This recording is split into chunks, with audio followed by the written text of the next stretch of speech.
Hello mga kol, welcome back na naman dito sa ating Facebook page. For today's video mga kol, mag-update tayo nito ang ating unit na D17W.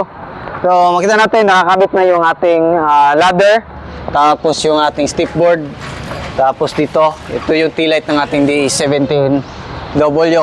Then makita natin dito, nakakabit na yung 180 degree na awning tent, mamutit na system from Nolan Kings. Tapos nakabit na din yung ating roof tent, yung ating slim shell. Ayan, makita natin, nakabit na. Tapos dito nakabit na din yung ating solid bumper.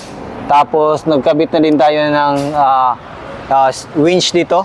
Yan, so yan na yung mukha ng ating unit ngayon. Makita din natin dito, naglagay din tayo ng all-terrain na compressor. Tapos yan, makita natin yung kanyang mag wheels or steel rim. Napakaganda. So, Japan original yan mga kon. So, abangan nyo yung full picture nito pag na-post na to lahat. Then, abangan nyo yung final test drive natin itong unit na to. So, yan lang muna. Ingat and God bless ating lahat. Bye-bye.